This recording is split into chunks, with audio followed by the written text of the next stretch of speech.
అది కాదత్తయ్య గారు. ఏయ్ నోర్ముయ్.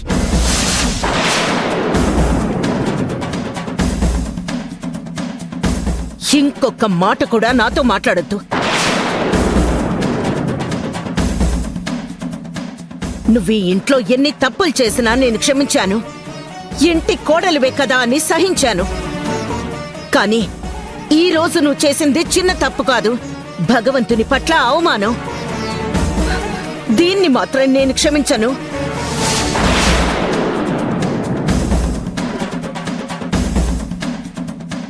ఇంతటి అమంగళం చేసి నువ్వు నా ఇంట్లో ఉండటానికి వీల్లేదు. పో బయటికి.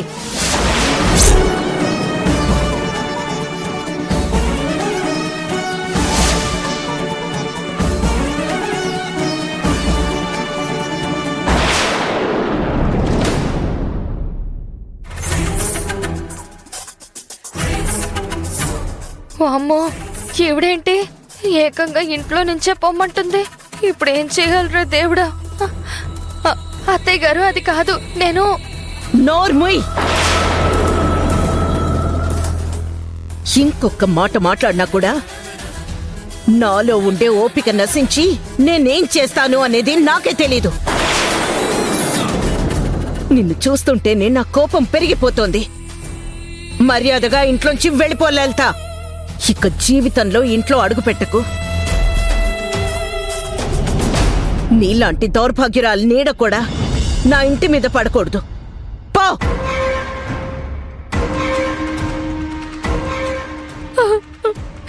లాభం లేదు, లాస్ట్ బాణం వదలాల్సిందే.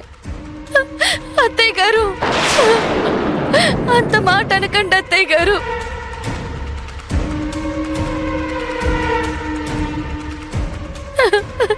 ఏదో బుద్ధి తక్కువై పొరపాటు చేశాను. ఇంకెప్పుడు ఇలాంటి తప్పు చెయ్యను అత్తయ్య. నన్ను నా భర్తకి నా బిడ్డకి దూరం చేయకండి.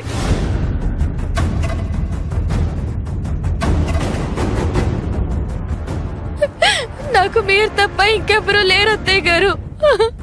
నన్ను ఒంటరిని చేయకండి అత్తయ్య గారు. ప్లీజ్ అత్తయ్య గారు.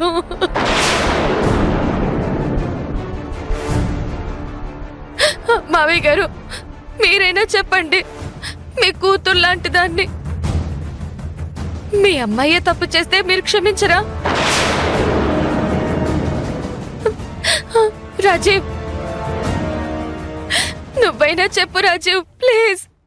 ఇంకెప్పుడు ఇలా చెయ్యను.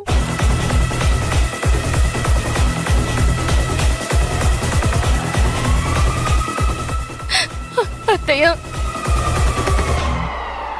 అత్తయ్య, ఈ ఒక్కసారికి క్షమించండి అత్తయ్య.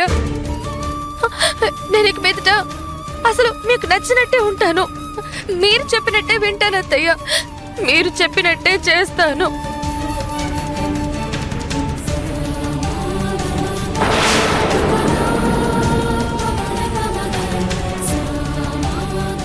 వేదా,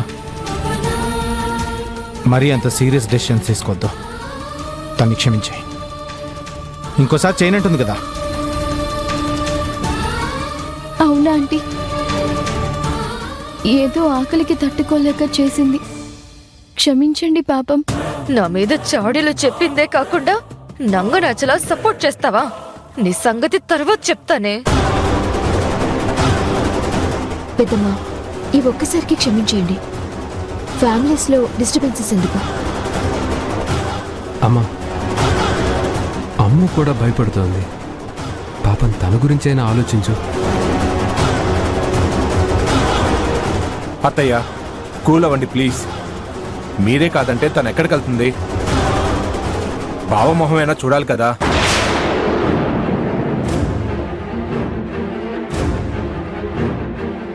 అమ్మా వేదవతి, నట్టింట్లో ఇంటి కోడలు కంటతడి పెట్టడం అంత మంచిది కాదమ్మా. తప్పు తనదే కావచ్చు, కానీ పశ్చాత్తాప పడుతుంది కదమ్మా.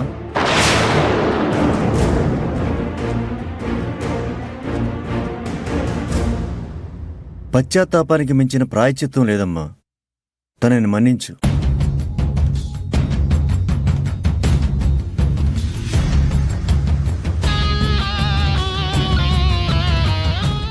గురుగారు చెప్పారు కాబట్టి వదిలేస్తున్నాను.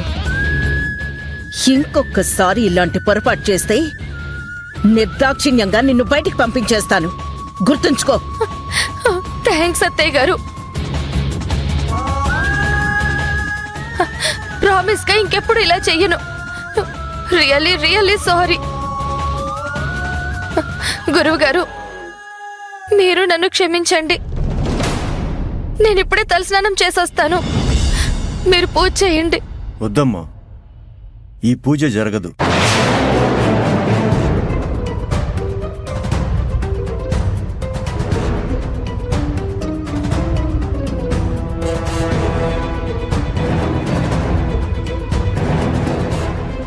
అవునమ్మా, ఒకసారి ఆటంకం కలిగాక దైవ కార్యక్రమం చేయకూడదు. పైగా పవిత్రమైన కళ్యాణం జరుగుతుండగా మాంసాహారం ఇంట్లోకి రావడం అమంగళం అమ్మా.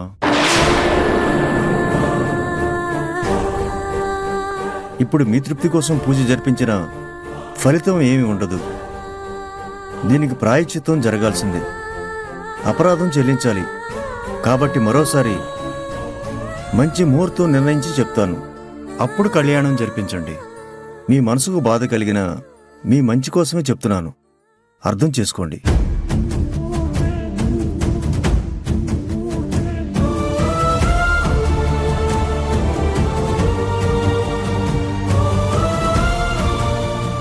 అలాగే గురుగారు, మీరు చెప్పినట్టే చేస్తాం.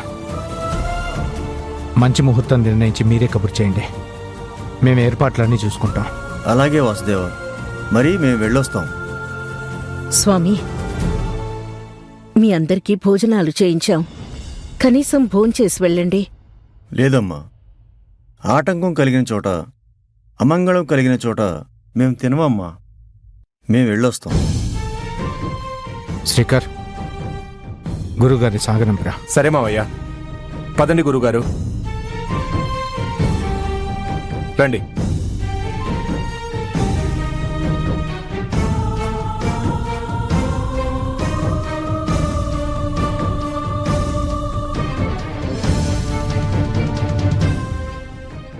నన్ను మన్నించు స్వామి. నా కొడుకు మంచి కోసం నీ కళ్యాణం చేయించాలనుకున్నాను. కానీ నీకు అవమానం జరిగింది. అందుకే ఇలా అర్థాంతరంగా ఆగిపోయింది. నన్ను క్షమించు.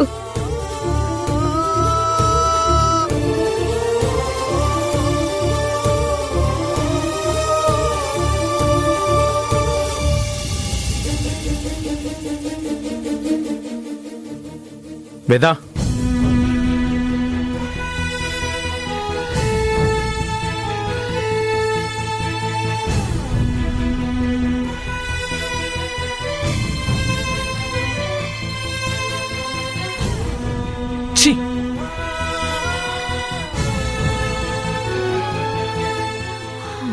ఈ ఇంట్లో ప్రతిసారి ఏదో ఒక డ్రామా జరగాల్సిందే.